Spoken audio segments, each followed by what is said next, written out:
Ok, je pense que la plupart se sont connectés. Euh, alors, on en était resté au quaternion et en particulier au quaternion unitaire. Donc, l'objectif là dans cette séance, ça va être de réaliser ce qu'on appelle un AHRS, enfin de vous expliquer comment un AHRS fonctionne. AHRS, c'est un acronyme qui désigne Attitude and Heading Reference System. C'est l'algorithme qui va estimer en fait l'attitude du drone. Alors, attitude and heading, c'est en fait l'attitude complète. Enfin, en aéronautique, on considère que l'attitude d'un avion, c'est juste roll et pitch. Et heading, c'est le yaw. Donc, en gros, attitude and heading, c'est roll pitch yaw. C'est la reconstruction de roll pitch yaw à partir d'une centrale inertielle qui comprend donc accéléromètre, gyromètre et magnétomètre. Alors pour ça, on a besoin des quaternions. C'est la seule façon de le... Enfin, c'est pas la seule, non. Il y a d'autres façons d'implémenter la HRS, mais c'est la façon la plus efficace, la plus simple. Et donc, on en était resté à ce transparent qui porte sur les quaternions unitaires. Donc, j'avais introduit ce que c'est qu'un quaternion dans les slides d'avant, pas unitaire. Et il se trouve que le sous-espace des quaternions unitaires on va l'utiliser pour décrire en fait les rotations. Donc, je vous rappelle un quaternion, hein, un quaternion, ça ressemble beaucoup à angle-axe, hein, à la représentation angle-axe. Vous avez quatre coordonnées. La première, c'est le cosinus de l'angle divisé par 2. Les trois coordonnées suivantes, c'est un vecteur, le vecteur de l'axe de rotation et dont le sens donne aussi le sens de rotation, qui est multiplié par sinus de l'angle divisé par 2. Donc, dans le quaternion, il y a toutes les informations d'angle-axe, finalement. Et d'ailleurs, on peut remonter très très facilement à angle-axe avec un quaternion. Ici, sur ce slide qu'on avait vu la dernière fois, sur lequel on s'était arrêté la dernière fois, donc on avait vu la définition, hein, d'un opérateur de rotation sous forme quaternion, hein, qui contient ici le terme scalaire du quaternion cosinus θ sur 2, θ est l'angle de rotation. Ici, la partie vectorielle sinus de θ sur 2, avec I, J et K, qui sont l'équivalent quaternion de la variable complexe I étendue à J et à K, avec des relations aussi sur ces variables complexes étendues, hein, qui ressemblent beaucoup à ceux que vous connaissez pour juste I, quoi, hein, J au carré égale moins 1, K au carré égale moins 1. Et après, vous avez des propriétés I fois J est égal à K. Enfin, je vous l'avais expliqué la dernière fois. Donc, on vérifie... alors, UX, Y, UZ est un vecteur unitaire, hein. Et donc, on vérifie que la norme de ça est égale à 1. Pour obtenir la norme, on peut aussi faire racine carrée de Rθ fois Rθ conjugué. Je vous rappelle, le conjugué d'un quaternion, c'est vous prenez juste la partie vectorielle, donc ça là, ça c'est la partie scalaire, ça c'est la partie vectorielle, et vous mettez un moins devant, c'est tout. Voilà. Et puis ça peut aussi se noter sous cette forme-là, sous la forme exponentielle. Bon, on va pas trop l'utiliser, nous, dans ce cours-là, mais c'est pour votre info. Bon, alors pourquoi utiliser les quaternions? Euh, bon, c'est une question légitime et c'est une question qui admet pas une réponse non plus binaire, tranchée, hein. C'est tout, il faut nuancer quand même, hein. Mais il se trouve que pour ce qui nous intéresse là spécifiquement aujourd'hui, c'est-à-dire l'AHRS, le quaternion, c'est quand même très pratique. C'est très pratique. Pourquoi? Parce que c'est compact. Vous allez voir qu'on va faire un filtre de Kalman.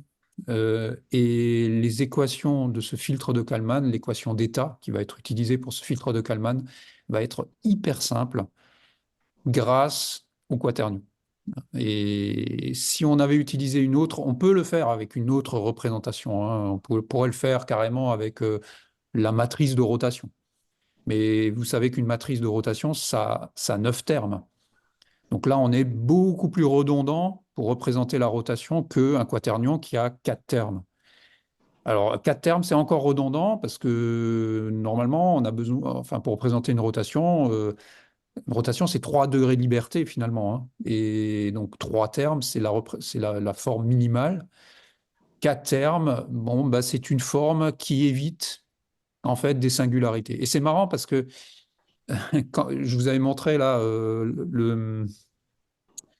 la mission Apollo là avec ça, c'était l'ordinateur de bord, hein, donc c'était à l'intérieur de la capsule, hein, je vous rappelle. Et puis il y avait ce voyant gimbal lock là qui s'allumait et qui indiquait que bah, il fallait faire quelque chose parce qu'on était très proche du gimbal lock, donc de la singularité de la représentation qui était utilisée à l'époque pour modéliser l'attitude. Donc c'était Rolpicchio.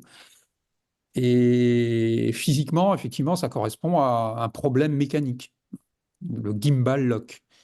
Et d'ailleurs, pour le solutionner, il y a des gimbals, donc des systèmes de cardan là, mécaniques, qui ont 4 axes, hein, donc qui font exactement mécaniquement, finalement, enfin pas exactement, mais à peu près, c'est la même idée, disons, mécaniquement, que le quaternion qui étend en fait le nombre de degrés de liberté à 4, tout ça pour éviter la singularité.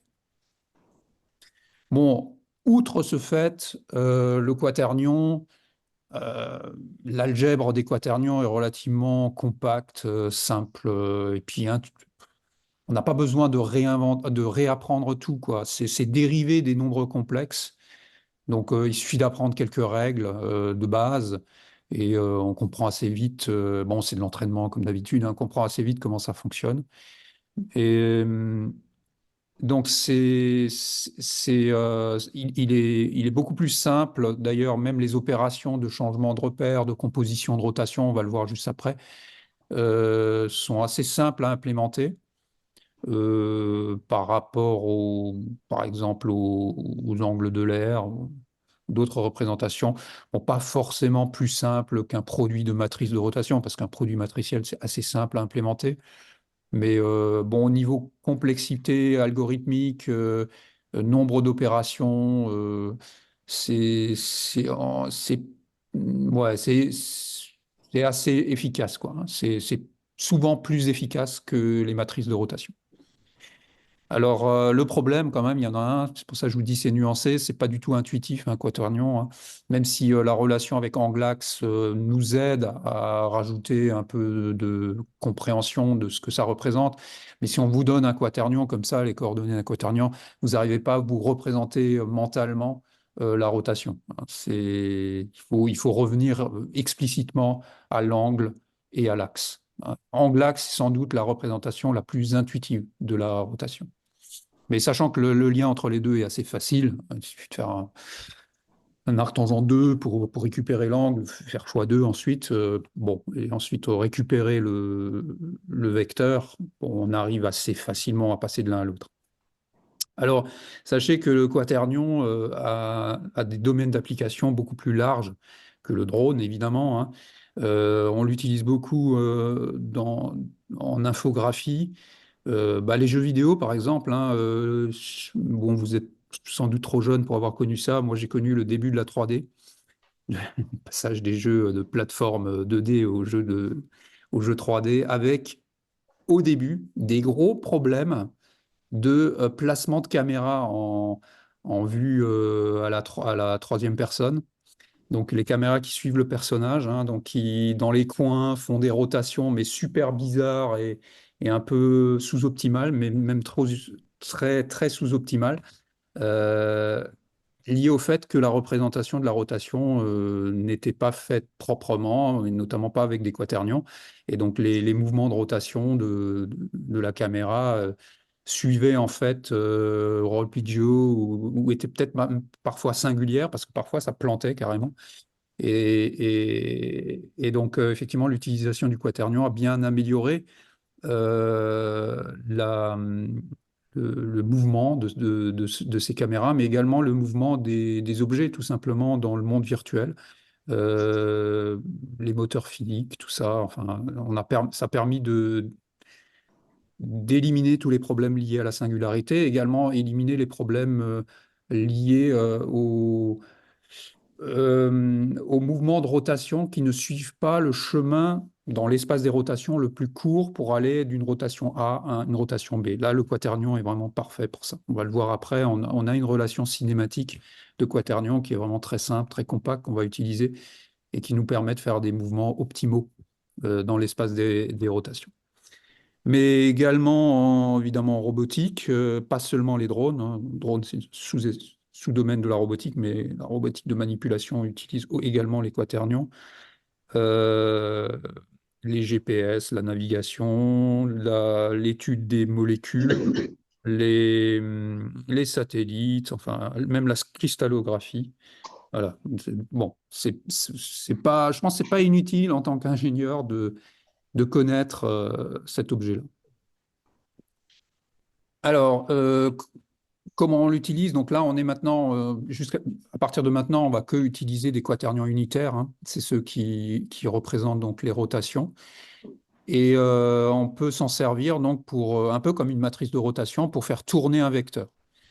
Et là, la relation, elle est très simple. Si vous voulez faire tourner un vecteur V autour d'un axe modélisé par U, qui est un vecteur unitaire, qui donne également du sens de rotation. Hein. Le sens du vecteur, c'est le sens du tire-bouchon, le sens positif. Hein. Par un angle, une rotation d'angle θ autour de cet axe U. À ce moment-là, bah, la relation elle est très simple. C'est un produit de quaternions. Donc, alors V doit être mis sous forme de quaternion. Hein. Donc, un vecteur mis sous forme de quaternion, c'est tout simplement les coordonnées du vecteur qui sont mises dans les coordonnées vectorielles du quaternion, donc les trois dernières. Et la première coordonnée qui est scalaire est annulée. Hein, donc ça, c'est un vecteur pur modélisé avec quatre coordonnées de quaternion. Donc vous définissez ce V, quaternion, et vous faites le produit Rθ, V, Rθ star. Rθ star, c'est conjugué de Rθ. Bon, c'est facile, hein, vous mettez un moins sur la partie vectorielle. Avec Rθ qui est égal à cette rotation-là, donc définie comme indiqué dans le slide précédent. Donc, partie scalaire, c'est cosinus de l'angle de rotation divisé par 2, plus sinus de l'angle de rotation divisé par 2, qui multiplie le vecteur unitaire qui représente l'axe de rotation et le sens de rotation. Voilà, tout simple. Hein. Donc, c'est un produit, double produit de quaternions. Hein. Donc, c'est très compact et très facile à implémenter.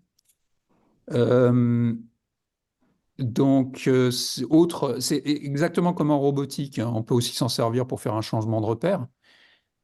Si on veut, si on a les coordonnées d'un vecteur V dans un repère R1 et qu'on veut exprimer ces coordonnées dans un repère R0, euh, on définit le Q01, donc le quaternion qui représente la rotation entre les vecteurs unitaires du repère R0, donc I0, J0, K0, et qui les transforme en les vecteurs unitaires du repère R1, à savoir I1, J1 et K1.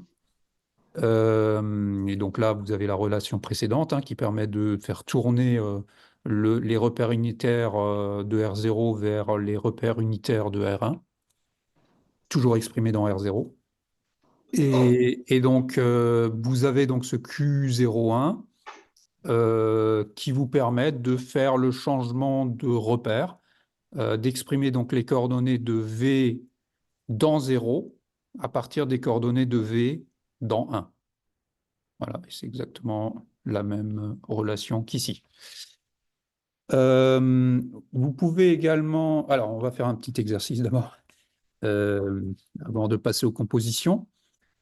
Donc, première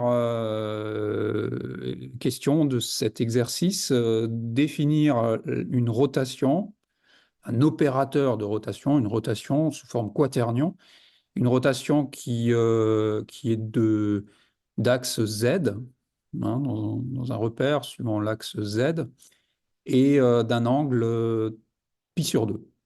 Donc je vous laisse réfléchir rapidement à ça, c'est pas compliqué, on vient juste d'énoncer la définition de cette rotation, hein, donc ça devrait aller tout seul. Et une fois que vous avez fait ça, je vous demande de calculer par donc, produit de quaternion, hein, et en utilisant des notions simples. Bon, il y a le produit compliqué là, que j'avais défini la dernière fois, hein, mais il y a aussi, on peut le faire manuellement en faisant les opérations de multiplication complexe. Là, I fois J est égal à K, J fois K est égal à moins I, enfin, est égal à I, pardon. Vous avez expliqué là qu'il y avait une espèce de il y a une logique circulaire là dans le produit IJK, les produits IJK. Et vous pouvez vous servir de ça très facilement parce que là, c'est une rotation simple, hein. Vous pouvez l'écrire et puis très facilement trouver le résultat sans appliquer la formule générale. Donc, je vous laisse réfléchir un peu à ça et je vous donne la solution dans quelques minutes. Donc, je pense que tout le monde a pu trouver ça, hein. Donc, l'opérateur de rotation autour de Z d'un angle pi sur 2, on applique la définition. L'angle θ, c'est pi sur 2. Donc la partie scalaire, c'est cosinus θ sur 2, donc cosinus pi sur 4, donc racine de 2 sur 2. Et la partie vectorielle, c'est les trois coordonnées suivantes. Donc c'est suivant Z, donc c'est 0, 0, 1. Ça, c'est le vecteur Z unitaire. Et tout ça, il faut le multiplier par sinus de θ sur 2. Donc, ça va faire 0, 0, sinus pi sur 4. Et donc, 0, 0, racine de 2 sur 2. Donc, pour calculer les coordonnées du nouveau vecteur V', qui est obtenu en faisant tourner le vecteur V par la rotation définie plus haut, ben, il faut appliquer l'opération de rotation qu'on a vue juste avant, à savoir QZ fois V fois QZ star, fois conjugué de QZ. Donc voilà, il suffit d'écrire ça, hein. Donc là, on l'écrit sous forme. Je vous avais expliqué, hein, il y a différentes façons d'écrire le quaternion, hein. Là, bah, d'ailleurs, je suis passé de l'une à l'autre, là, hein. Ça doit devenir transparent pour vous, hein. Alors, c'est sans doute un peu déstabilisant au début, hein, mais bon, on s'y fait assez rapidement, hein. Donc, ça, c'est totalement. Ça, là, c'est totalement équivalent à ça, hein. Faut bien le voir, hein. Donc ça, je l'avais défini au début, hein, dans ce cours, hein. Donc ça, c'est la façon complexe, hein. Ça, c'est la façon avec les coordonnées, les quatre coordonnées. Ça, c'est la façon complexe de noter ça. Donc la partie scalaire plus la partie là vectorielle qui multiplie I, J et K. Et ben là, il n'y a que K, hein. Donc c'est racine de 2 sur 2 fois K. Celui-là, là, il n'a pas de partie scalaire, c'est un vecteur. Donc, sous forme quaternion, ben, c'est simplement I plus J. Et celui-là conjugué, là, je vous rappelle, le conjugué, c'est simplement que vous faites fois moins 1 sur les coordonnées de la partie vectorielle. Bon, la partie vectorielle ici, c'est racine de 2 sur 2 K.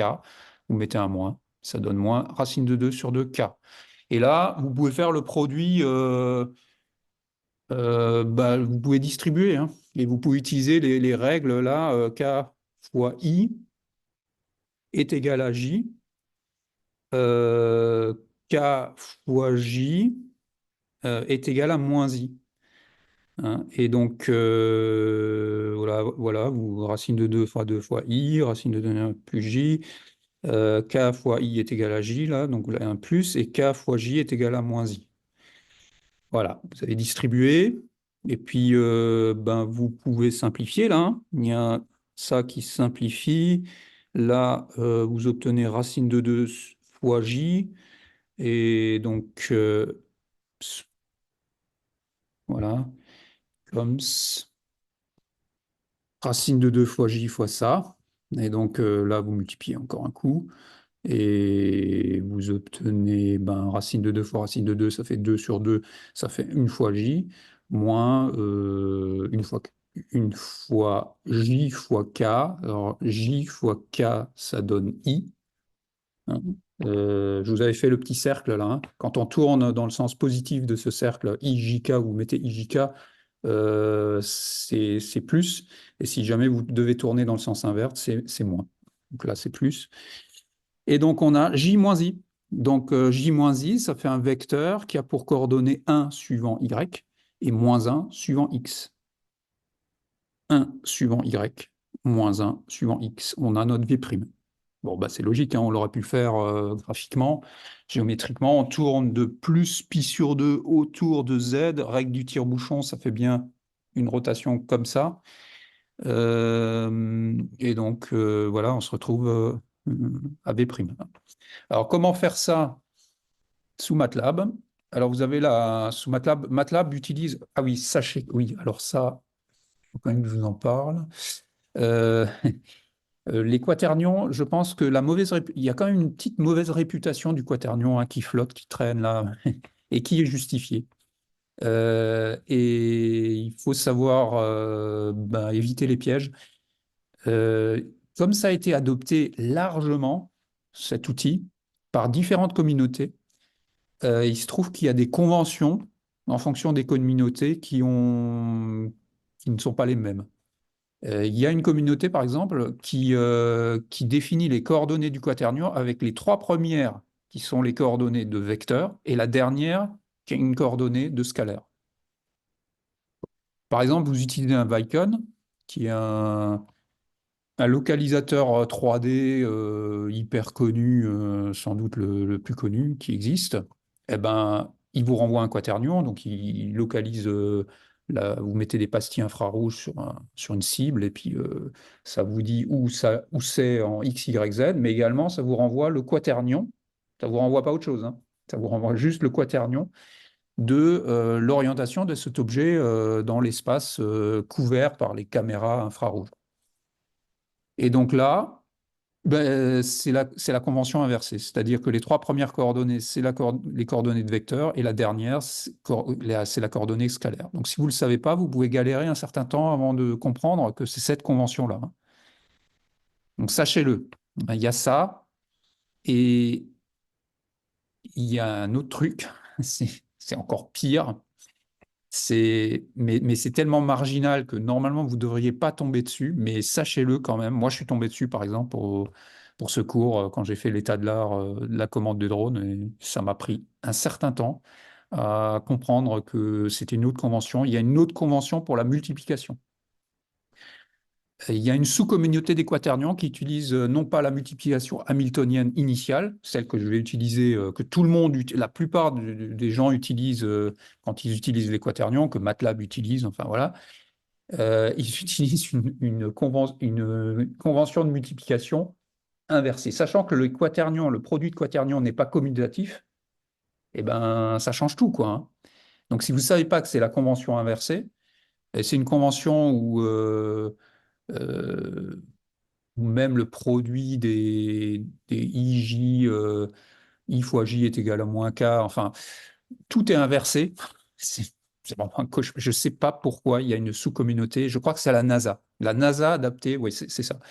Quand j'ai regardé l'historique de ce glitch-là, de convention, c'était clairement, c'est à la NASA, on a utilisé une définition du produit de quaternion qui est inversée par rapport à la définition initiale de Hamilton, qui, je vous rappelle, a inventé les quaternions. Donc, deux gros warnings avec les quaternions, sachez que ça existe. Si vous tombez dessus, si à un moment vous avez une équation, vous ne comprenez pas, elle est dans le mauvais sens, le produit est dans le mauvais sens, il y a de fortes chances que l'auteur utilise la définition alternative de la multiplication. Donc, ce n'est pas étonnant qu'il y a que certains jettent l'éponge. Non, c'est n'importe quoi, je ne comprends rien. Franchement, on peut passer du temps avant de comprendre que voilà, c'est l'autre convention. Bon, c'est les deux seuls problèmes qui sont déjà importants que j'ai relevés, mais je vous conseille quand même de rester dans les conventions standards. Et il se trouve que MATLAB utilise vraiment la convention standard, la convention utilisée par tous, hein. Et là, sous MATLAB, pour définir un quaternion, vous mettez la partie scalaire en premier, ensuite les trois coordonnées vectorielles. Donc de QZ, hein, qui est notre rotation autour de Z, hein. Donc là, j'ai saisi ça. Ensuite, mon V, pareil, hein, donc c'est 0 et pour la partie scalaire, vu que c'est qu'un vecteur, et 1, 1 pour la partie vecteur, 1, 1, 0 pour la partie vectorielle. Et je fais le produit, là, la définition de l'opérateur de rotation QZ fois V fois conge de QZ, donc QZ star. Et j'obtiens bien ben, ce qu'on obtient là. Donc vous avez l'objet mathématique quaternion, hein, donc qui est parfaitement défini sous MATLAB, hein. Bon, il faut quand même un moment le définir avec la commande quaternion, hein. Vous ne pouvez pas faire un vecteur QZ entre crochets les quatre coordonnées, et ensuite espérer que si vous multipliez, vous faites ça, là, ça marche, hein. Il faut clairement que l'objet soit un quaternion. Et à ce moment-là, quand vous utilisez le produit, là, bah, c'est le produit des quaternions qui est utilisé par MATLAB. Bon, eh ben voilà, donc voilà pour les bases. Donc c'est pas si compliqué que ça, hein. Donc c'est une formule qu'il vaut mieux retenir, hein. C'est QZ fois V fois QZ star là, hein. C'est facile à retenir, je pense.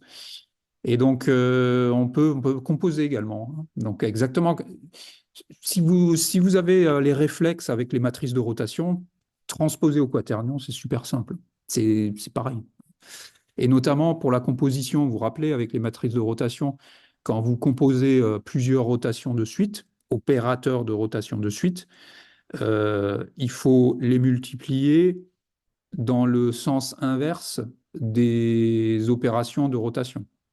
Ah ben là, pour les quaternions, c'est pareil.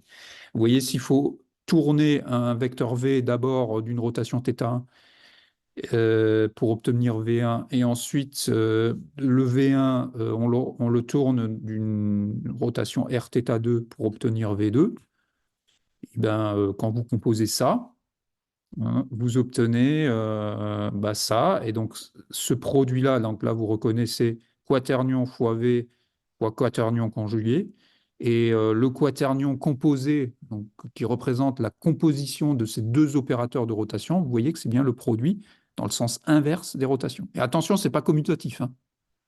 Ça, vous n'avez pas le droit de l'inverser, hein, ce produit, hein. C'est pour ça, un petit warning par rapport aux conventions de multiplication, hein, à la NASA.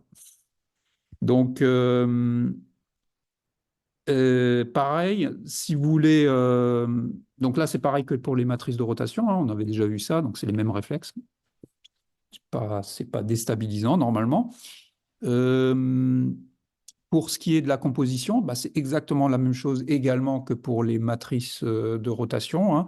Vous voulez, vous avez un vecteur V exprimé, donc vous avez les coordonnées dans R2, et vous voulez, et vous avez les quaternions qui représentent la rotation entre R1, le repère R1 et R2, un autre quaternion qui représente la rotation entre R0 et R1.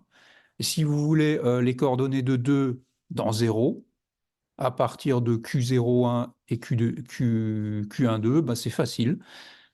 C'est l'opération là de donc quaternion vecteur, enfin, quaternion star, où le quaternion, c'est le produit des deux rotations qui représentent les positions relatives des repères, mais dans le sens de l'enchaînement des repères.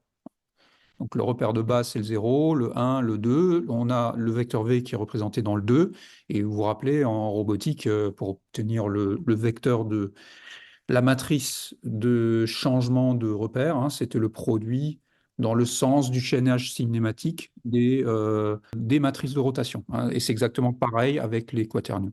Donc c'est bien Q01 fois Q12. Et vous vous rappelez cette règle-là où il fallait que les indices soient en regard, là. Là, le 2 doit être en regard du 2, là, donc tout va bien, hein. Donc c'est exactement les mêmes réflexes. Ça ne devrait pas vous perturber de trop, hein. Voyez le quaternion, l'opérateur de rotation du quaternion comme l'opérateur de rotation, matrice de rotation. Voilà, voilà. Et qu'est-ce qui reste à dire? Ben, les conversions. Donc, ça peut quand même être utile de passer d'un quaternion à une matrice de rotation et vice-versa, et aussi aux autres représentations angulaires. Et si vous voulez passer, par exemple, du quaternion unitaire A plus B, I, C, J, D, K à une matrice de rotation équivalente, ben, c'est ça, hein, une formule qui est donnée là. Si vous voulez passer à la représentation anglax, c'est très simple, hein. Donc vous prenez la partie vectorielle, donc là c'est facile à comprendre, hein. Là on voit que c'est vraiment très très lié, hein, quaternion et anglax, hein. Il suffit d'aller récupérer donc la partie vectorielle du quaternion et la diviser par sa norme. Comme ça vous récupérez le vecteur unitaire euh, de rotation, hein, donc qui représente la rotation.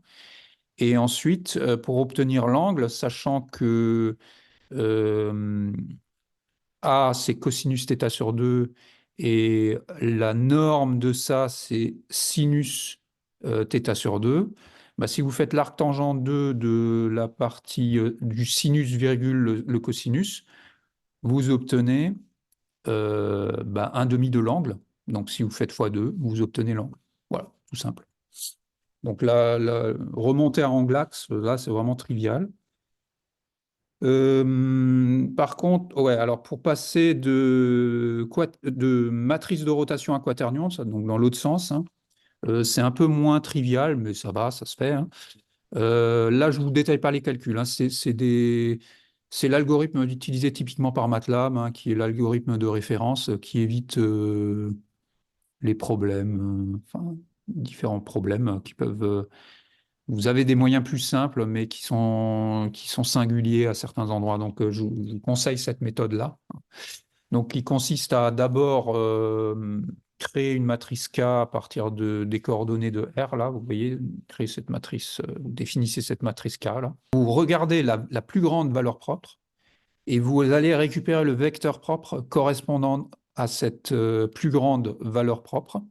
Et là, vous avez les coordonnées optimales du quaternion qui est équivalent à cette matrice de rotation. Donc c'est un peu plus compliqué que dans ce sens-là, hein. Donc il faut d'abord définir ça. Bon, c'est pas super compliqué, mais surtout faire un petit calcul de valeur propre, vecteur propre. Vous regardez quelle est la valeur propre la plus élevée de ça, et vous récupérez le vecteur propre correspondant, et ça vous donne A, B, C, D, qui sont les coordonnées du quaternion qui représentent ça. Voilà, voilà l'algorithme, et c'est celui qui est utilisé par MATLAB. Et il nous reste une équation importante. Alors, je ne sais pas si je la démontre. Non, je ne la démontre pas. Alors, je suis en train de rédiger un poly de cours également, lié à ce cours. Bon, c'est priorité plus basse, hein, que, évidemment, le cours en lui-même. Je ne sais pas si je pense pas que je le finirai cette année. Mais bon, dès qu'il sera fini, en tout cas, je vous enverrai l'état dans lequel il est juste à la fin de ce cours, hein. Et notamment dans ce cours, et déjà actuellement, cette partie est finie, il y a les détails, par exemple, de la démonstration, par exemple, de ça, là, de ce que je vais présenter sur ce slide. Mais normalement, bon, les slides contiennent toutes les équations que vous devez savoir. Le poly de cours reprendra tout ça, évidemment, mais détaillera certaines démonstrations pour ceux qui s'intéressent. Voilà. Mais c'est pas critique, on va dire, ce cours. Alors, la cinématique des quaternions. Donc, la question qu'on se pose ici, c'est une question qu'on s'est aussi posée pour les matrices de rotation. Je ne sais pas si vous vous rappelez, dans le cours de robotique, tout au début, dans le chapitre 1, on s'est posé la question de comment modéliser la vitesse de rotation. C'était la partie cinématique. Et on a dérivé donc une matrice de rotation et on a établi, à partir de cette dérivation, une relation entre le vecteur vitesse instantanée de rotation et la matrice de rotation, la dérivée de la matrice de rotation. Et, euh, et donc, c'est exactement la même chose qu'on va faire ici. On veut établir une relation entre les vitesses des coordonnées du quaternion, donc la dérivée du quaternion par rapport au temps, et le vecteur vitesse instantanée de rotation. C'est quand même assez utile en général, hein. Donc ça, on l'avait fait aussi quand on avait fait les jacobiens pour le robot, euh, pour la relation entre les vitesses de Roll-Picchio et le vecteur vitesse de rotation. Si on ne prend pas garde, il y a beaucoup de travaux là d'ailleurs qui font cette erreur, hein. On peut considérer, ouais, c'est la matrice identité, c'est pareil, quand on fait les vitesses de Roll-Picchio, bah, ça fait les coordonnées de oméga suivant x, y, z. Eh ben non. Je vous avais montré que c'était vrai là, que c'était les mêmes que lorsque la rotation est nulle. Et bien là, on a l'équivalent pour les quaternions. Donc la relation que je ne démontre pas dans ce slide, mais qui est démontrée dans le poly, si ça vous intéresse, pas si compliqué que ça, hein, mais bon, voilà. C'est la suivante. Donc on a un demi de Q de T oméga GB dans B, alors ça c'est important, le dans B, euh, qui donne Q point. Donc la vitesse du quaternion qui représente la rotation entre G, G ça sera dans tout le reste du cours mon repère grande, G pour grande, donc G c'est contrairement au cours de robotique où c'était 0, R0, le repère de base. En drone, ça va être mon repère de base, donc lié au sol. Donc, Q, c'est le quaternion qui représente la rotation entre ce repère de base et le repère body. Ça aussi, c'est une convention en drone. Le repère lié au drone, c'est toujours le repère RB.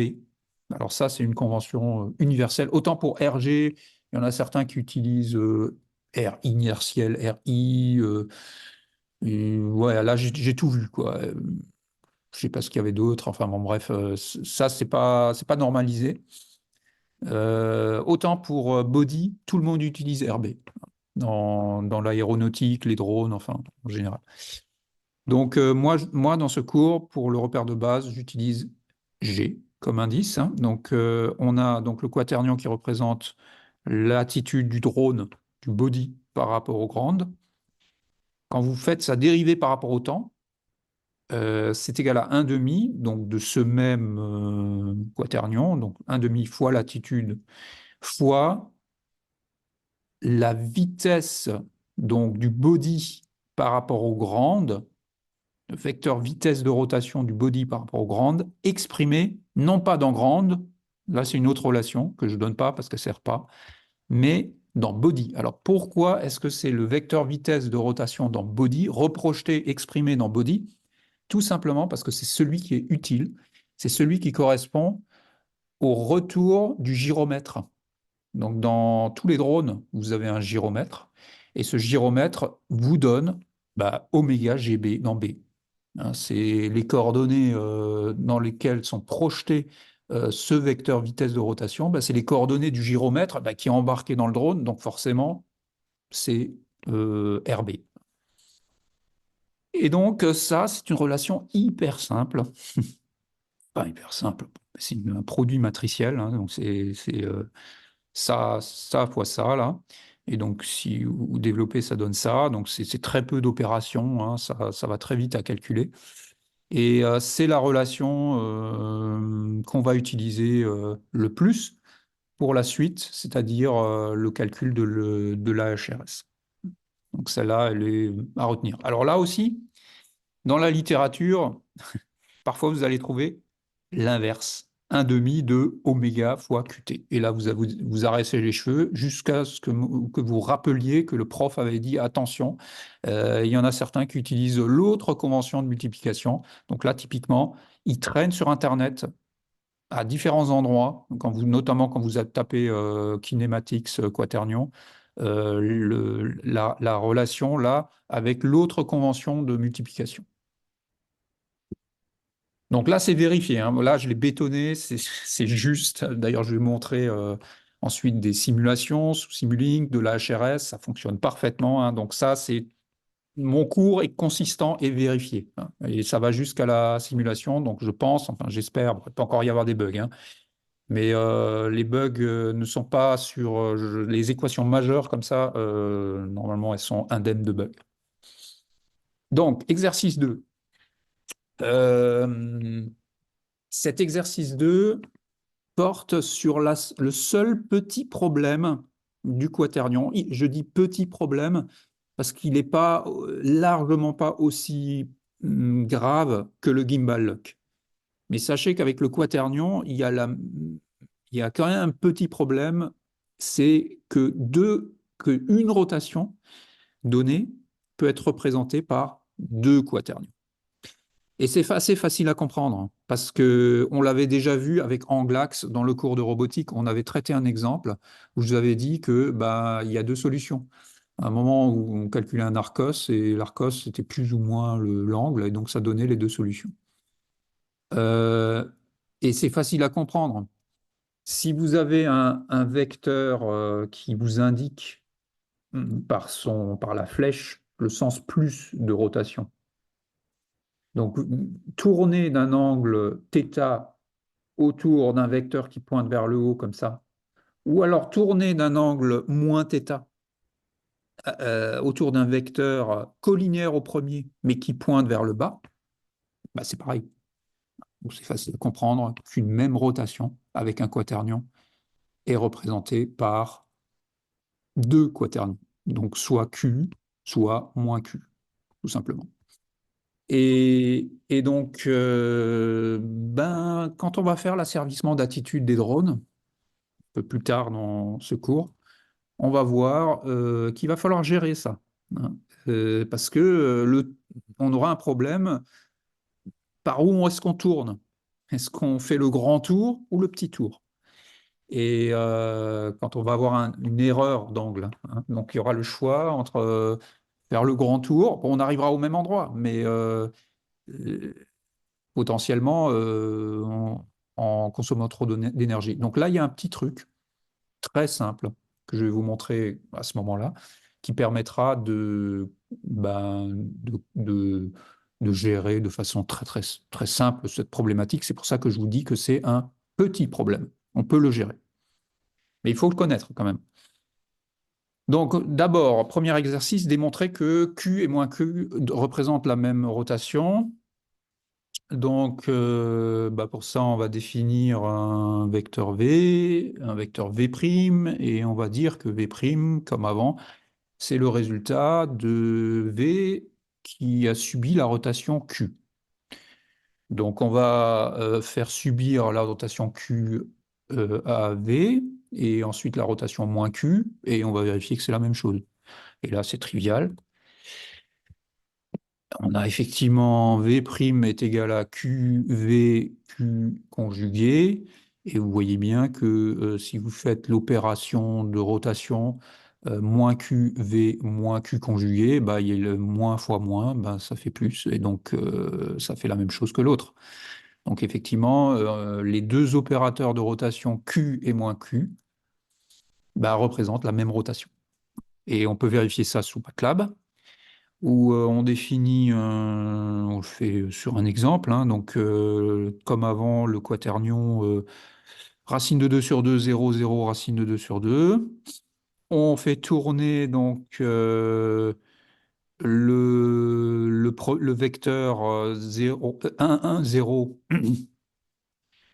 par Q, donc QZ en l'occurrence, QZ fois V fois conge de QZ, et ensuite on fait moins QZ fois V fois conge de moins QZ, et on vérifie que ça donne effectivement le même résultat. Donc, pas très surprenant, c'est relativement trivial, mais il faut le savoir.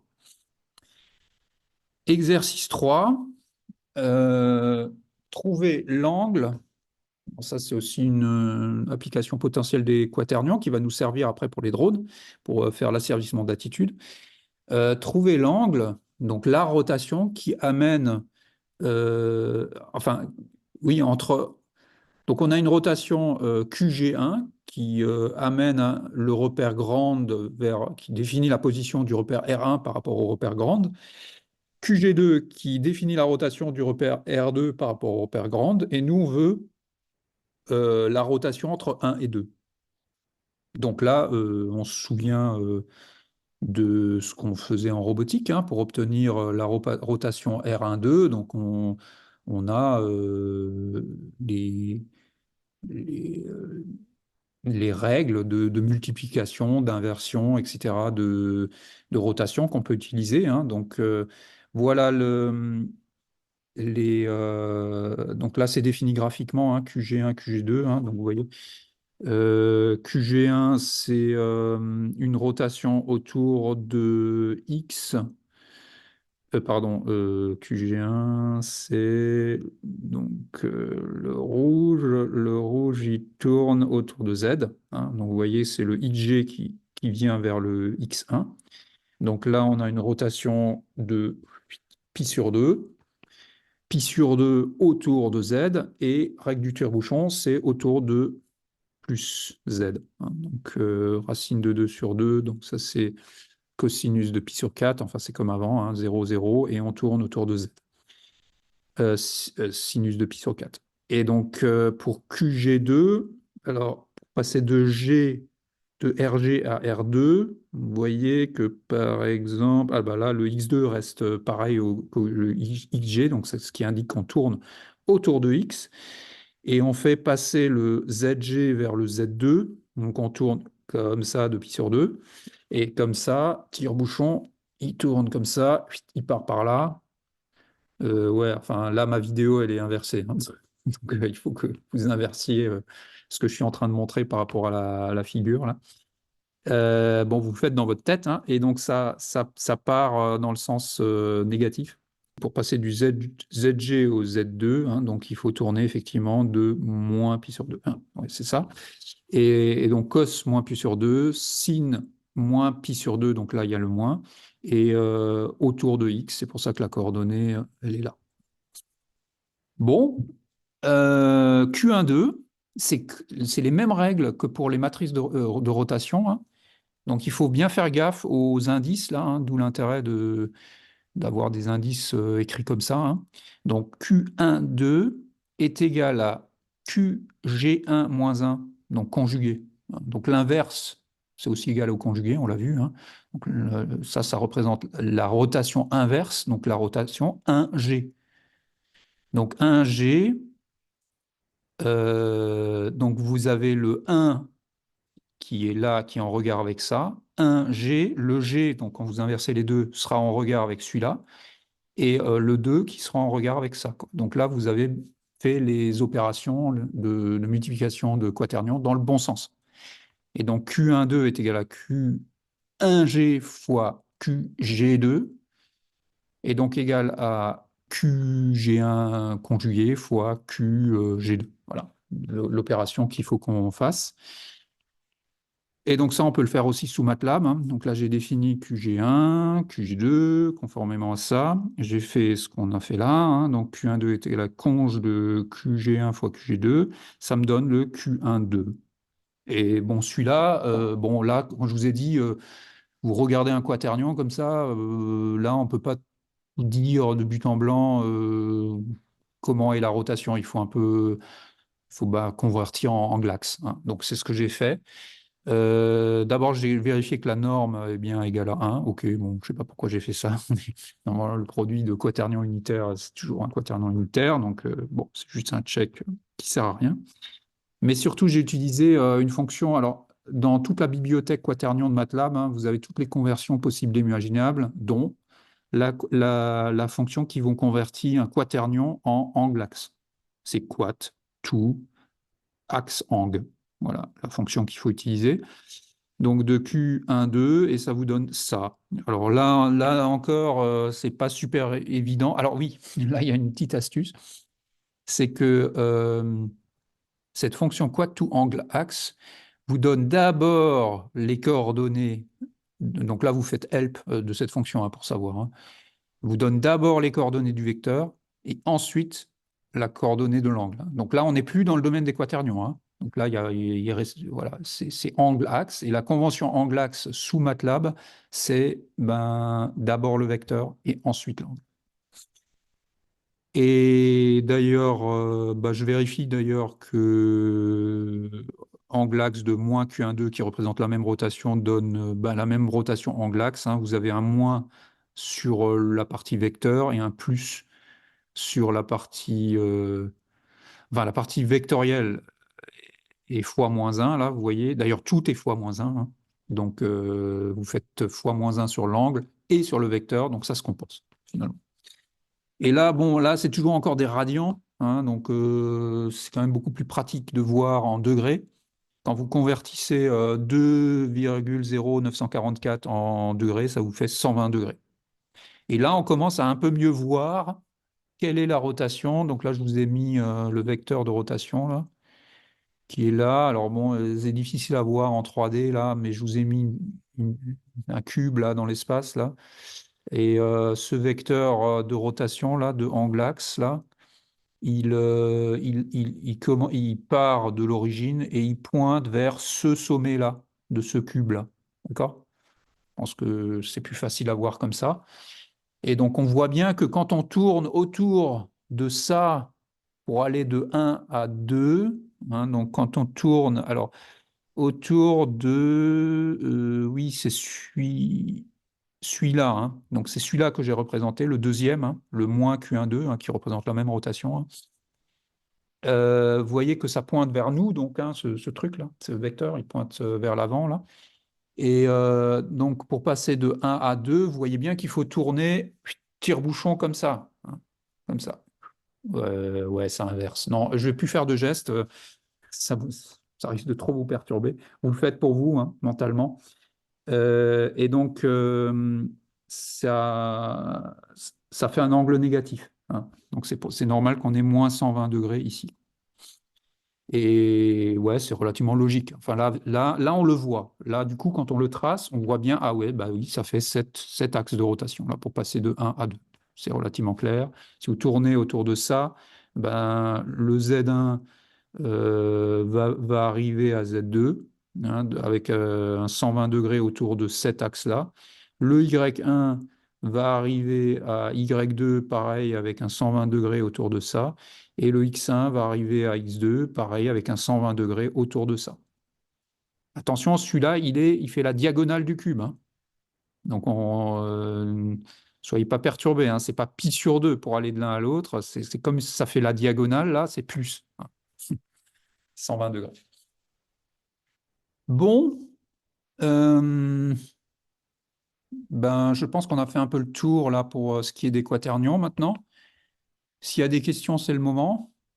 Et de toute façon, on va encore les utiliser maintenant. Maintenant, on va les utiliser en tant qu'outils mathématiques.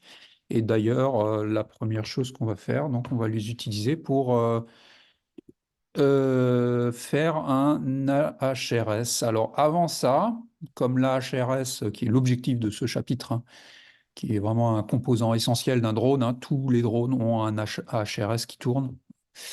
Et ouais, la plupart. Pas... Ouais, c'est vrai que les racers qui sont pilotés uniquement en vitesse n'ont pas d'HRS. Quoique, s'ils ont un mode rescue qui revient automatiquement lorsqu'on perd la transmission, où là, ça utilise un HRS. Ils ont tous cet algorithme est implémenté absolument tous les drones. Et il y a différentes façons en fait d'implémenter un AHRS, de fusionner, parce que le principe de base, c'est la fusion de données. On a, on a plusieurs capteurs, donc gyro, magnéto, accéléro, et on aimerait fusionner toutes ces informations-là pour reconstruire l'attitude. Et cette fusion de données peut se faire de différentes façons, par des filtres complémentaires, par exemple, des filtres non linéaires compliqués, enfin bon, bref. Ce qu'on va voir, c'est une fusion de données avec un filtrage de Kalman. C'est la façon la plus, sans doute la plus générique, je dirais, de fusionner des données, hein. C'est un framework, un environnement qui s'y prête quand même assez bien, hein, donc le filtrage de Kalman.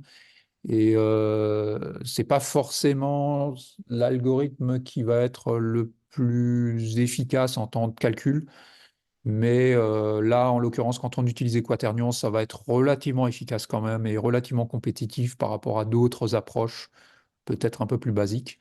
Et au niveau performance, bah, c'est tout à fait correct. Et, et ça permet, comme on va le voir également, d'estimer les biais des capteurs assez facilement, comme on va le voir. Alors, comme tout le monde n'a pas vu le filtre de Kalman, ou je ne sais pas, les INSA, à quel point vous l'avez vu ou pas vu. Bon, les TPS, vous l'avez vu normalement, mais disons, ce que je vais vous raconter là ne suppose pas que vous ayez vu à un moment le filtre de Kalman. Donc, je ne vais pas vous refaire toute la théorie, hein. Donc là, c'est le filtrage de Kalman pour l'utilisateur, hein, du point de vue utilisateur. Donc, je ne vais pas vous redémontrer toutes les équations, je vais vous les donner, je vais vous expliquer le principe de base, comment ça marche, ce qu'il faut savoir pour pouvoir l'utiliser. Donc, on va commencer par ça d'abord. Ça va être assez court, hein, rassurez-vous, hein. C'est pour l'utilisateur. Il se trouve que le filtrage de Kalman, vous n'avez pas besoin de tout comprendre, hein, pour l'utiliser, mais vous avez besoin de comprendre des notions clés que je vais vous faire passer là en quelques slides et avec une petite démo, je crois, sous Simulink. Et une fois que vous avez ça, ben, on va l'utiliser pour fusionner des données, pour reconstruire l'attitude. Alors, le principe du filtre de Kalman. Alors, vous avez un modèle du système d'abord, il faut pas partir d'un modèle du système. Donc, ce modèle du système est sous la forme d'une représentation d'état. Alors là, je vais commencer par le filtrage de Kalman normal, hein, donc adapté au système linéaire. Et après, je vais vous parler du filtrage de Kalman étendu qui marche même pour les systèmes non linéaires. Donc, on va commencer tranquillement, mais sachez que les mêmes algorithmes pratiquement sont adaptés, peuvent être adaptés au système non linéaire. Donc, c'est relativement, comme je disais au début, hein, c'est relativement générique. Le filtrage de Kalman est un environnement générique pour traiter beaucoup de problèmes d'estimation et de fusion de capteurs. Donc on part d'un modèle du système qui ici, on va commencer simple, hein, est linéaire. Donc ça, c'est la représentation d'état d'un système échantillonné. Alors oui, un filtre de Kalman, c'est forcément numérique. Donc c'est analogique, je ne pense pas qu'on puisse le faire, hein. Non, c'est impossible. Euh, donc c'est forcément un algorithme, hein. Et donc c'est forcément échantillonné.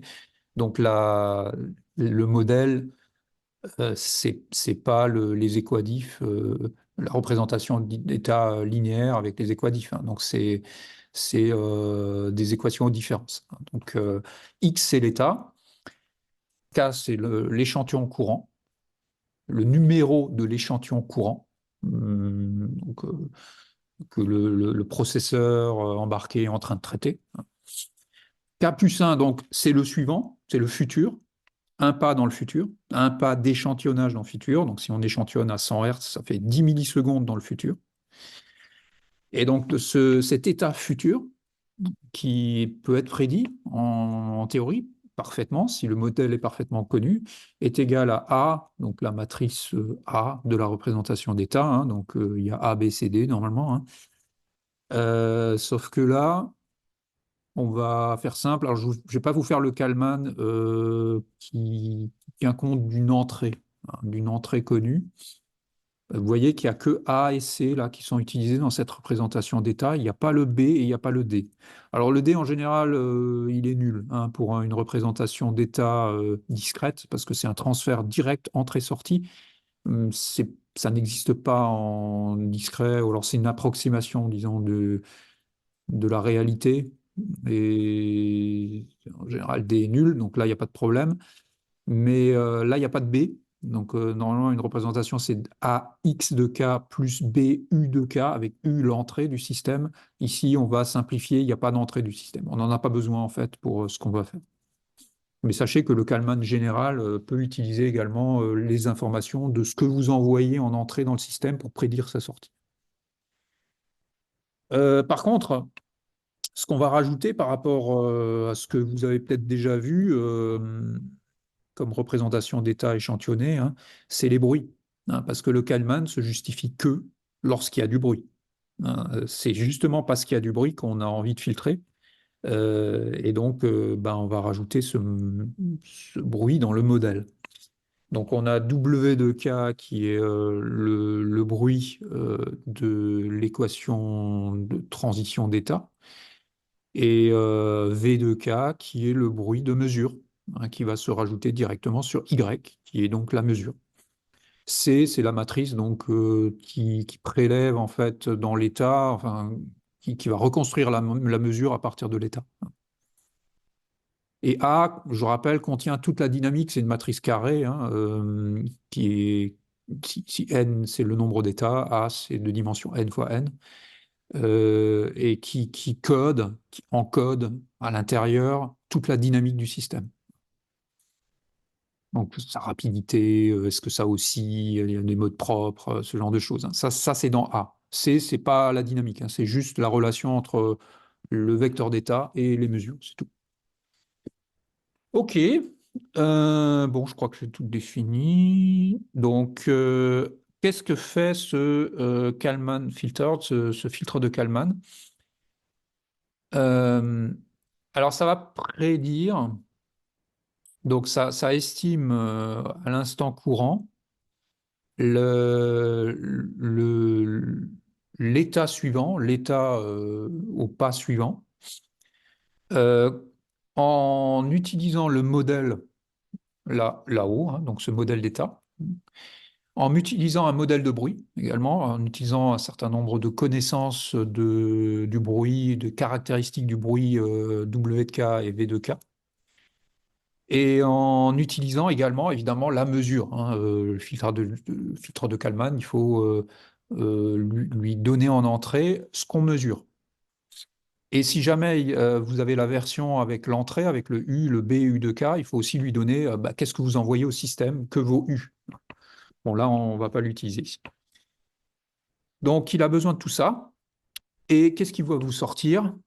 Ben, la meilleure estimée de xk plus 1 au sens de la minimisation du carré de l'erreur. Donc, compte tenu du bruit, WK et V2K, compte tenu du modèle, compte tenu de la mesure, ça va vous donner la meilleure estimée possible, une estimée optimale de l'état suivant, au sens du minimum du carré des erreurs. C'est le mieux qu'on puisse faire, en fait, hein.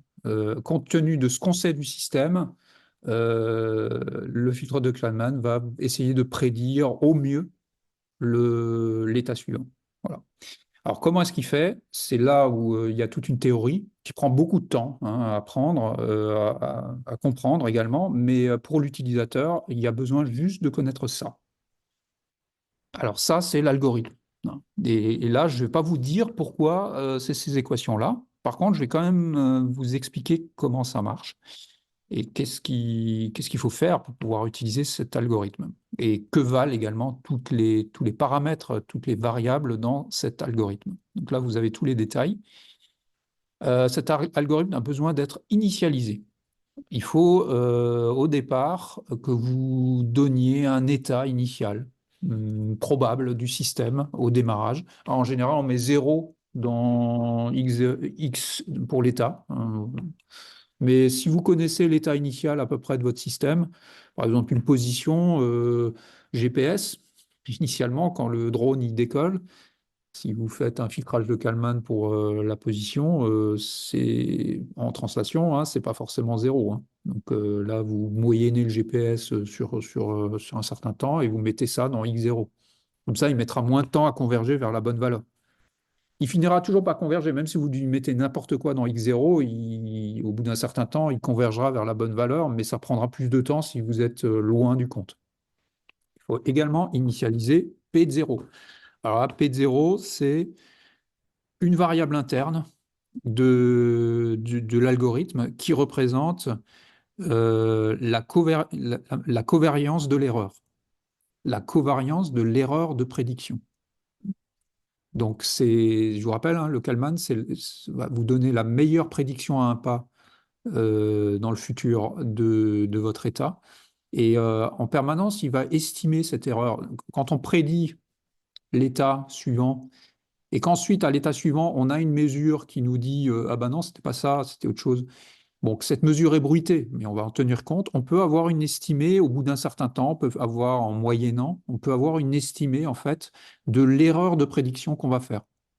Mais ça prend un certain temps. Et ça, c'est cette variable P qui va, au fil des itérations, converger vers, euh, vers une valeur. Mais au début, il faut l'initialiser. Donc là, en général, on ne sait pas trop.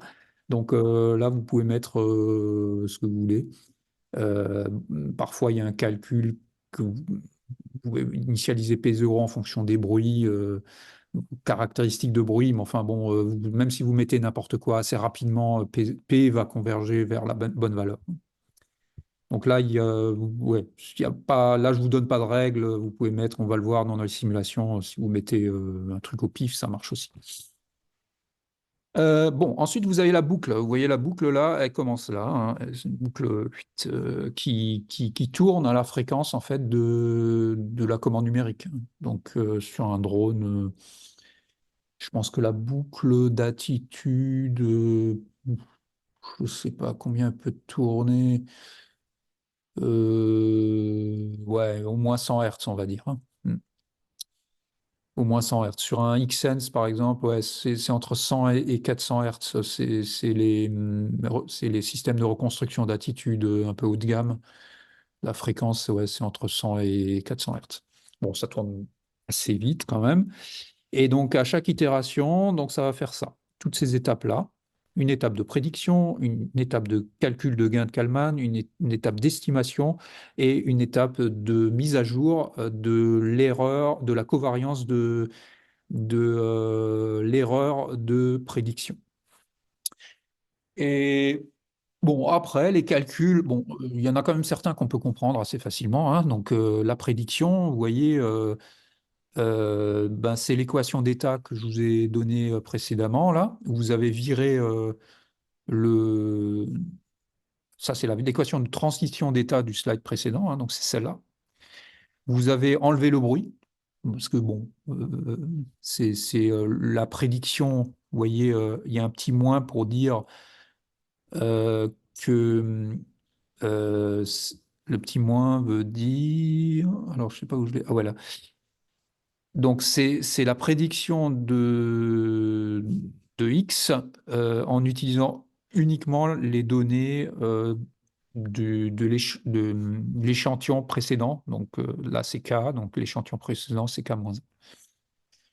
Donc là, on a la prédiction en utilisant juste le modèle, sans le bruit, mais qui va être forcément fausse parce qu'il y a du bruit en plus qui va se rajouter. Ici, on a une estimation de l'erreur de prédiction. Là, je ne vous détaille pas ça. Bon, ça, c'est le résultat de développement, de calcul que vous avez dans le cours de filtrage de Kalman. Donc là, je ne vais pas vous détailler ça. Là, c'est une mise à jour du gain de Kalman. Là non plus, je ne vais pas vous détailler cette équation-là. Donc, vous voyez, ça dépend de P. Enfin, tout est défini. De C, ça c'est dans la représentation d'état. De R, ça c'est un modèle de bruit. Le modèle de bruit, c'est une matrice de covariance de bruit à définir, que vous devez définir, hein, et plus les termes sur la diagonale de cette matrice vont être élevés, plus le bruit va être considéré comme important. Et à vous de régler ça en fonction du bruit que vous allez identifier sur le système, ou alors il y a aussi une façon un peu plus, disons, empirique et manuelle de régler ça pour avoir finalement le type de réponse la- la- que vous souhaitez, hein. On va voir ça dans une simulation. Et là, il y a la partie importante. Vous passez de xk- à xk. Et donc, vous voyez que vous mettez à jour votre xk-. Votre xk-, c'est l'état idéal, hein. Donc, si tout était parfait, si le système se comportait exactement comme le modèle, bon, bah, xk serait égal à xk moins 1, xk moins. Mais sachant que ben, il y a du bruit, hein, il y a du bruit de transition d'état, donc il y a du bruit dans le modèle hein, qui n'est pas juste, et il y a du bruit de mesure, et ben c'est pas tout à fait exact. Et donc là, vous voyez qu'il y a une mise à jour là qui est faite. Et donc là, vous voyez ce qui rentre là, c'est aussi la mesure courante. Donc là, on récupère via les capteurs la mesure courante et on va mettre à jour. Et donc là, il y a la différence entre la mesure courante et ce qu'on a prédit, hein. Donc c'est une erreur de prédiction là. Et si cette erreur est importante, vous voyez qu'elle va impacter la mise à jour de notre estimation d'état euh, beaucoup plus, et d'autant plus que K est grand. Donc le gain de Kalman va pondérer la façon dont vous allez mettre à jour votre xk-1 pour obtenir le xk final, le vrai, celui que vous allez utiliser ensuite. Et donc, plus ce k est grand, plus vous allez tenir compte de la mesure. Au contraire, plus ce k est petit, s'il est égal à 0 par exemple, vous n'allez pas du tout tenir compte de la mesure. Et vous voyez que k, là, et dans le calcul de k, vous avez un moins 1, là, donc ça c'est équivalent au dénominateur, on va dire, hein. Et vous voyez qu'il y a ce R là.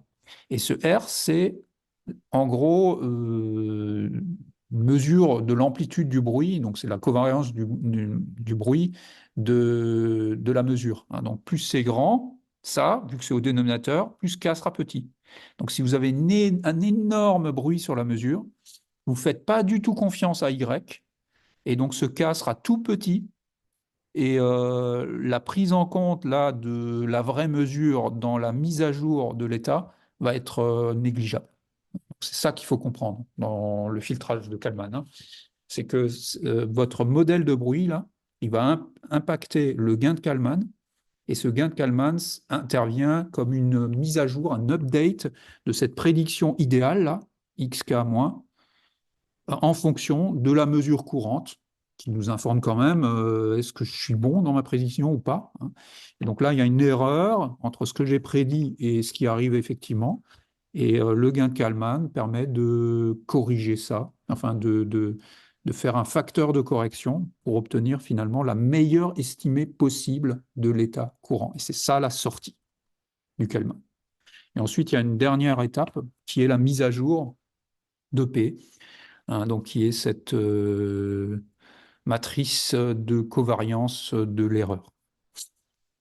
Voilà, et ça tourne. C'est pas bien compliqué à implémenter, hein. On peut l'implémenter dans un bloc MATLAB Function assez facilement, et c'est ce qu'on va voir bah, juste après.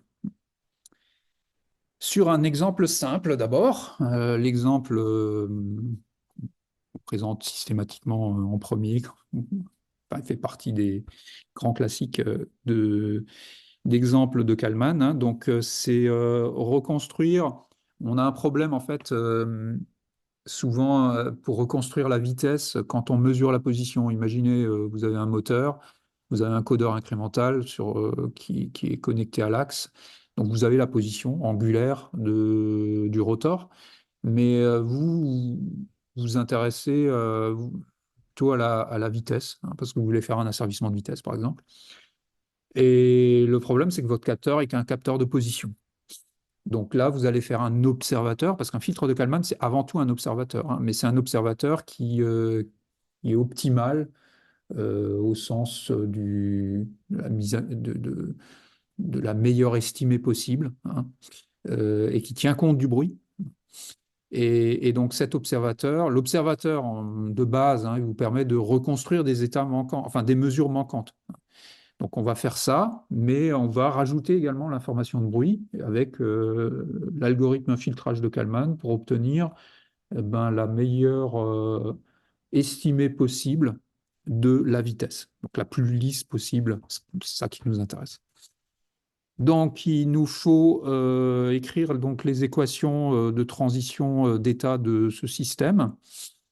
Donc là, on va tout simplement dire, et c'est souvent ça qu'on fait dans le filtrage de Kalman, hein, on va dire que entre deux états, la vitesse, on va faire une approximation au premier ordre. On va dire qu'entre deux états, la vitesse oméga du rotor ne varie pas, reste constante pendant toute la période d'échantillonnage. Et donc, pour obtenir la position suivante, au pas suivant, il suffit d'aller.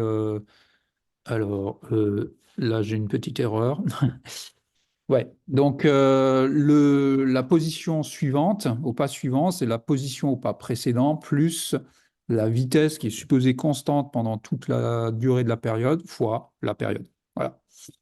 Et ce qu'on va considérer, c'est que la vitesse, alors ça peut paraître un peu bizarre, hein, parce qu'on va quand même vouloir que la vitesse varie, mais ça, c'est une approximation qui est souvent faite dans les modèles d'état des systèmes où on ne tient pas compte de l'entrée. On va considérer qu'il y a une variable d'état qui reste constante. Et donc, le fait que ce ne soit pas vrai dans la réalité, évidemment, vu qu'on veut mesurer une vitesse qui va forcément varier, ça va enfreindre cette règle-là de transition d'état. Mais comme le filtre de Kalman a également un bruit de transition d'état, ce bruit pourra être utilisé pour modéliser l'erreur, cette erreur-là de modélisation qui est manifestement qui existe, quoi. Et donc finalement, il va être robuste à cette approximation qu'on va faire. Ça, ça c'est assez bon, ça peut paraître un peu bizarre. Alors si vous voulez faire les choses vraiment un peu plus proprement, hein, vous pouvez très bien aller mettre la représentation d'état, la transition d'état réelle d'un moteur électrique qui est alimenté par une tension d'induit, hein, donc là, avoir la transition d'état qui correspond à ça, exactement au modèle, et avoir le U de la tension d'induit qui intervient en entrée. Et à ce moment-là, là, vous aurez l'équation exacte. Mais il se trouve qu'en faisant ces approximations-là, ça marche pas si mal que ça. C'est souvent ça qu'on fait. Euh, et donc, l'équivalent, là, sous forme d'équation d'état et de matrice A, là, c'est ça. Euh, Tout simplement. Donc, la matrice A, c'est ça.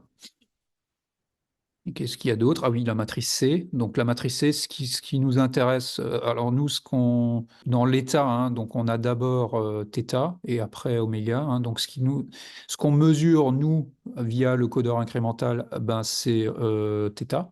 Donc c'est pour ça qu'il y a un zéro là dans C. On prélève la première coordonnée qui est le θ. Et ça, c'est notre Y. C'est ça qu'on va injecter au filtre de Kalman. Et par contre, on aimerait bien reconstruire l'autre, c'est-à-dire la vitesse, hein, mais notre filtre de Kalman va nous sortir l'état, et dans l'état, il y a la vitesse. Et donc, on aura une estimée de la vitesse. Alors, oui, je vais me remettre en full screen. On peut passer maintenant au Simulink qui correspond à ça. Hein, donc, avant de basculer au Simulink, que je vous montre l'architecture. Donc, j'utiliserai beaucoup les MATLAB Functions, hein, donc dans tout le reste de ce cours. Une MATLAB Function, c'est un bloc un peu spécial dans lequel vous pouvez mettre le code qui est exécuté par le bloc. Hein. Et donc, à chaque itération de la simulation, hein, ça appelle ce bloc. Ça l'appelle avec des paramètres en entrée. Et là, vous pouvez mettre un certain nombre de paramètres de sortie, s'il n'y en a qu'un, et il se trouve que c'est l'état. Et vous voyez que là, j'ai mis le code exactement le code du cours, quoi, hein, le code du filtre de Kalman, avec l'étape prédiction, alors initialisation. Vous voyez que j'initialise x à 0 au début. Là, pour le p, je l'initialise au pif à 1. Et i 2, ça fait une matrice diagonale identité. Hein. Euh, une matrice identité de 2. Et donc, l'étape de prédiction, c'est le même que le slide. Le calcul du gain de Kalman, c'est le même que dans le slide. L'update de P, le calcul de l'état idéal, optimal. Et vous voyez là la partie correction avec le gain de Kalman, la mesure qui vient en paramètres là, et la mesure qui est envoyée ici, hein, donc qui vient de comment je mesure, comment je génère la mesure et la position. Donc ce qui est envoyé au filtre de Kalman, c'est la position. Donc là, un générateur de signal, hein, qui va me générer une vitesse du système, hein. Je vais l'intégrer pour avoir la position correspondante. Je vais bruiter la position parce que vous avez un codeur incrémental, il y a un bruit de quantification, donc ça va rajouter du bruit. Et j'envoie en entrée de mon bloc donc la mesure bruitée. Euh, Par ailleurs, ici, j'envoie la mesure non bruitée. Donc, on va pouvoir comparer notre mesure reconstruite de vitesse à la mesure, enfin, on va comparer la vraie vitesse non bruitée à la vitesse reconstruite par le filtre de Kalman, et on va pouvoir voir si c'est précis ou pas.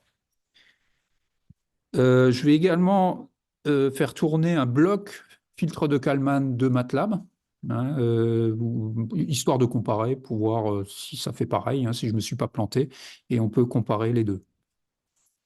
Donc là, je vais passer sous Simulink. Ok, c'est celui-là.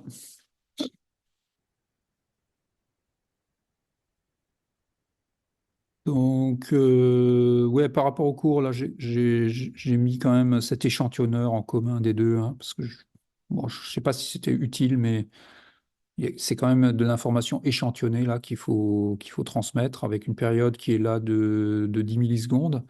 Donc là, quand je double-clique, bah, il y a le code que je viens de vous montrer là. Il y a un moyen de configurer également les paramètres de simulation. Alors, c'est pas ici, c'est là. J'ai mis ça dans, ça c'est un petit truc, hein, qui est bon de savoir, hein. Là, dans Callback, vous pouvez lancer au début de chaque simulation un petit script. Alors là, je l'ai mis directement ici, mais vous pouvez aussi appeler un script init.m qui est dans le répertoire courant, c'est plus facile en général, mais bon, là, je l'ai mis directement ici. Donc ça, c'est appelé au début de la simulation. Donc vous voyez, ça définit un certain nombre de variables. Période d'échantillonnage, vous voyez 10 millisecondes. NE, je ne sais plus ce que c'est, 500. Je vérifie. A, bah, c'est notre A du modèle d'état du slide, là, hein, vous le reconnaissez. C, pareil. R, bah, R, c'est la matrice de covariance de bruit de mesure. Bon, alors ici, c'est une matrice 1,1, donc c'est un scalaire, qui est égal à 1. Et Q, c'est la matrice de covariance du bruit de transition d'état. Donc ça, c'est l'erreur que vous commettez dans votre modélisation finalement. Alors pour le moment, R est égal à 1. Et on va voir ce que ça donne quand on simule. Toc.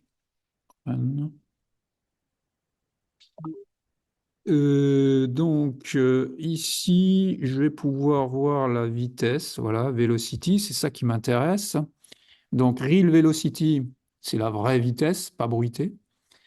Our Kalman filter velocity, c'est en bleu. Donc, vous voyez au début, c'est pas tout à fait la même que la vitesse du filtre de Kalman de MATLAB, hein. Donc, il y a notre bloc qui tourne et celui de MATLAB. Et au début, ils sont pas. Alors, ils partent du même endroit, parce que manifestement, le x0 est le même pour le bloc filtre de Kalman de MATLAB et le mien. Par contre, le P n'est peut-être pas le même. Je l'ai initialisé à 1 et sans doute que le bloc filtre de Kalman de MATLAB l'initialise de manière peut-être un peu plus efficace. Vous voyez que ça converge quand même un peu plus vite. Peu importe, très rapidement, ils convergent, hein. Au bout de 6 secondes, c'est exactement la même chose, les deux. Et vous voyez que, effectivement, alors c'est bruité, hein, évidemment, hein, parce que j'ai bruité quand même beaucoup la mesure, hein. Je peux peut-être vous la montrer. Est-ce que je l'ai bruité là quelque part? Position noisy. Je l'ai là. Donc voilà le genre, le bleu là, hein. Ça, c'est ce que j'envoie, c'est la position, hein. que j'envoie au filtre de Kalman. Donc vous voyez qu'elle est énormément bruitée. Donc pour ceux qui se diraient, ouais, mais facile pour obtenir la vitesse, il suffit de dériver. Bah, essayez de voir de dériver ce bleu là. Vous allez voir ce que vous allez obtenir pour la vitesse. Un, inutilisable, hein. Donc là, c'est quand même un bruit significatif. Et, euh, et donc, malgré ça, hein, donc il arrive à s'en sortir et nous reconstruire. Bah, alors avec une certaine constante de temps, évidemment, hein. C'est la constante de temps de l'observateur, hein. La mesure de vitesse, mais bon, relativement lisse quand même, hein. Avec ça, on peut faire un asservissement. Alors, on va quand même juste voir qu'est-ce qui se passe si je, pour le bruit, je définis quelque chose de plus grand. Donc, on a les deux réglages. Enfin, il y a un réglage essentiellement du filtre de Kalman qui est important. C'est ce R. C'est donc le cours, hein. R, c'est la matrice de covariance de bruit de la mesure, hein. Donc, si je mets plus de bruit dans le modèle sur la mesure, ben, le filtre de Kalman va considérer que cette mesure va être moins fiable. Du coup, il va plus s'appuyer sur le modèle. Et donc, ça va être plus lisse. Mais ça va converger beaucoup plus lentement vers la mesure lorsqu'il y a des changements brutaux d'état, hein, du système. Et c'est ce qu'on va voir. Donc là, je vais mettre un bruit 10 fois plus grand et je vais refaire la simulation et on va voir ce que ça va donner. Donc, simulation. Elle est là. Donc, vous voyez, avec un bruit 10 fois plus grand, on a bien une mesure de vitesse qui est beaucoup plus lisse. Par contre, une constante de temps qui est plus lente, hein, donc un effet de équivalent d'un passe-bas, hein, d'un filtre passe-bas, hein, parce que en fait, on fait moins confiance dans la mesure, et c'est cette mesure qui nous informe, ah, la vitesse a changé. Et je vous rappelle que dans le modèle, on a fait une approximation. On n'utilise pas l'entrée. Donc on a dit dans le modèle que la vitesse restait constante entre deux périodes d'échantillonnage. Donc il y a seul le bruit sur le modèle nous permet disons, de tenir compte de ces variations de vitesse, hein. Donc, c'est pas étonnant là que finalement la constante de temps de l'observateur soit aussi importante. Alors, si vous rajoutez dans le modèle, si vous implémentez le filtre de Kalman qui tient compte d'une entrée, vous pouvez avoir là un suivi beaucoup plus rapide, évidemment, de la vraie vitesse, euh, tout en étant lisse. Donc évidemment, si vous avez un meilleur modèle, avec moins de bruit de modèle, vous arriverez à mieux coller à la réalité, hein, tout en étant parfaitement lisse. Mais ça implique un peu plus de complexité, hein, dans le modèle et puis aussi de l'identifier correctement, ce modèle. C'est ce qu'on ne fait pas. En fait, je ne vous en parle pas de cet aspect-là du filtre de Kalman qu'il faut faire, hein, quand vous avez le modèle, hein, parce que dans le domaine du drone, on ne le fait jamais. On n'en a pas besoin. OK, donc ça, c'était pour la base. Et maintenant, on va attaquer notre premier AHRS. Donc, voilà. Donc, pour comprendre comment fonctionne l'AHRS, il faut d'abord comprendre le sens de la fusion qu'on veut faire. Et il faut comprendre que il y a des informations qu'on va filtrer très passe-bas. Donc, c'est les informations, il y a des informations lentes et des informations rapides. Les informations rapides, c'est ce qui vient du gyro, des gyromètres. Ça, on va vouloir en tenir compte très rapidement. Par contre, il y a des informations très lentes, hein, qu'on va vouloir filtrer très passe-bas, hein, qui sont les informations d'accélération et de magnétomètre. Alors pourquoi? Ce qu'il nous faut, alors là je vous parle d'abord des informations lentes, et donc qui sont issues du magnétomètre et de l'accéléromètre. Ces informations-là vont nous permettre, si vous voulez filtrer passe-bas, enfin c'est Kalman qui va s'en occuper, hein, On va mettre beaucoup de bruit là-dedans et donc on va avoir une reconstruction euh, très, très basse fréquence hein, de ces informations-là. L'accéléro et le gyro, en quasi statique, nous donnent en fait la position du repère ground. Pourquoi? Donc ici, donc ça c'est le drone, hein. Vous avez le repère body là, XB, YB, ZB, il est comme ça. Et embarqué dans le drone, vous avez un magnétomètre qui vous donne le vecteur du champ magnétique terrestre. Donc ça c'est M. Et un accéléromètre, on est en quasi statique, hein. Donc là, c'est les phénomènes lents, hein. L'accéléromètre qui nous donne le vecteur de gravité, l'accélération en fait équivalente à l'effet de la gravité. Donc c'est pas un vecteur vers le bas, hein, c'est un vecteur vers le haut. Il faut bien s'imaginer l'accéléromètre, il mesure des accélérations, hein. Donc l'effet de la gravité, hein, va être une accélération équivalente vers le haut. Ça, il faut bien comprendre. Et, euh, et donc ce vecteur-là dans le repère body, bah, c'est exactement ZG. OK? Hein, en quasi statique, hein, attention, hein. Donc là, il n'accélère pas, il est quasi statique, hein. Donc l'accéléromètre vous donne carrément le ZG. Donc on a déjà un vecteur du repère de base. Pour avoir les deux autres, eh ben, on va utiliser le magnéto. Le magnétomètre pointe vers le nord. Alors attention, hein, c'est le nord magnétique, hein, terrestre, hein, et donc ça peut très bien être un vecteur. C'est souvent un vecteur d'ailleurs qui pointe vers le sol, hein, qui pointe dans la direction du nord, mais vers le sol. Parce que bah, les lignes de champ magnétique, hein, chez nous, par exemple, ah, ça dépend de l'endroit, hein, où vous êtes, hein, euh, pointent plutôt vers le sol, mais vers le nord, hein, dans la direction du nord. Donc ce M-là, il est dans le plan ZG-YG, qui est lui par convention, parce qu'on utilise la convention ENU, hein, pour les repères, hein. ENU, je rappelle, East, North, Up. Donc East, ça c'est l'Est, North, c'est le Nord, Up, c'est donc la verticale. Et donc bah, le M, là, il est dans ce plan, le plan qui passe par le nord, hein, et donc qui contient le Y et qui pointe vers le nord. Donc ça coupe forcément le nord magnétique terrestre, qui n'est pas tout à fait le nord géographique d'ailleurs, et qui varie, ça varie en fonction du temps, hein, ça faut le savoir. Mais enfin bon, on va négliger ça, hein, et on va considérer que c'est pareil dans un premier temps.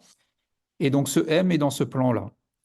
Alors, si vous faites M qui est dans ce plan-là, donc vous le mettez là, vectoriel G, vous obtenez la perpendiculaire à ce plan. Donc, vous obtenez X. C'est ce qu'on fait là. X est égal à M vectoriel G. Bon, je le normalise évidemment.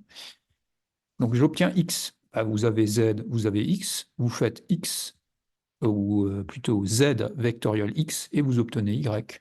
Et là, vous reconstruisez uniquement avec l'accélération en quasi-statique et le magnétomètre, vous reconstruisez la position, l'attitude en quasi-statique du repère de base par rapport au repère body.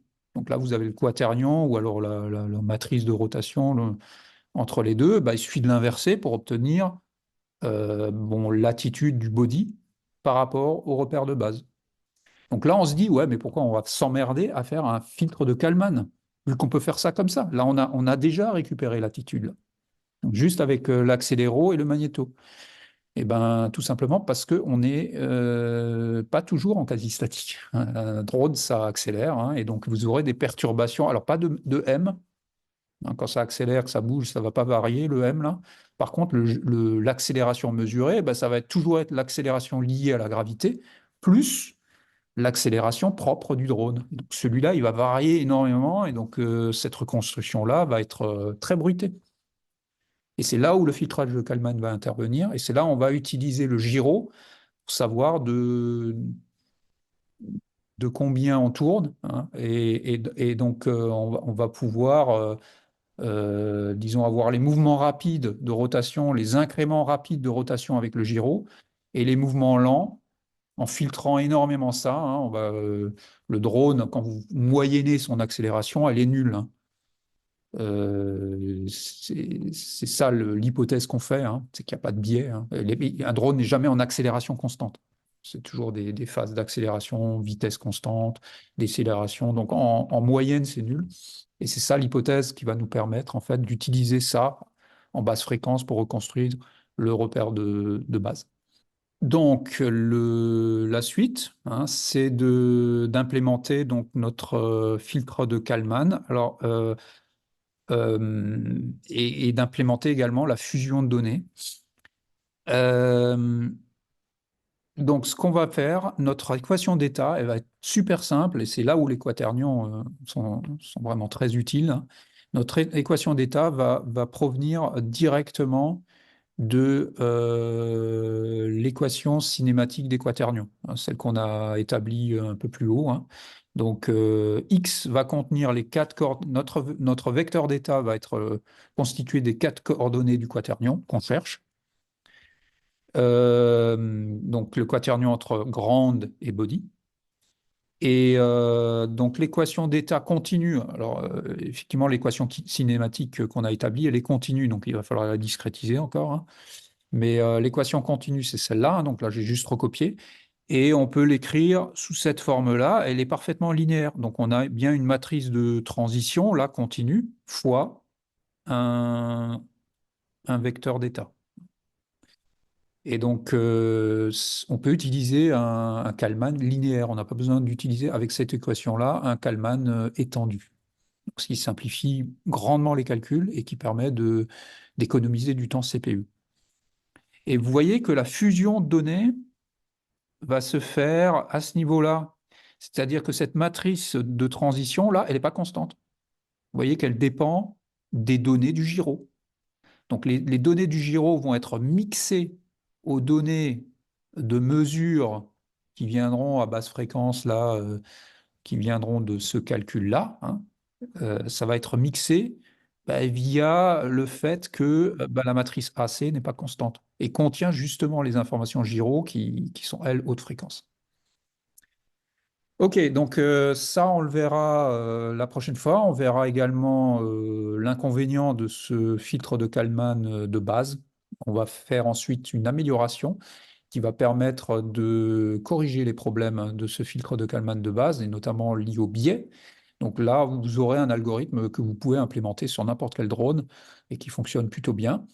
Et on va le tester à la fin sur votre smartphone. Donc, d'ici la prochaine fois, je vous conseille d'installer sur votre smartphone l'appli MATLAB, la MATLAB app.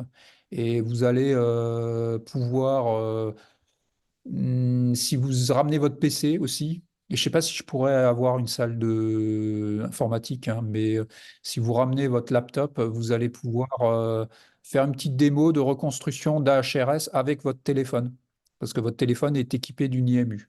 Et donc, on peut faire ce que fait un drone avec un téléphone. Donc, vous allez faire bouger le téléphone et vous allez ensuite visualiser en 3D le mouvement que vous avez fait et qui a été reconstruit via un AHRS que vous allez télécharger, je vais vous donner, et qui va vous reconstruire les mouvements de votre téléphone à partir de ces données capteurs. Mais pour ça, il faut l'appli.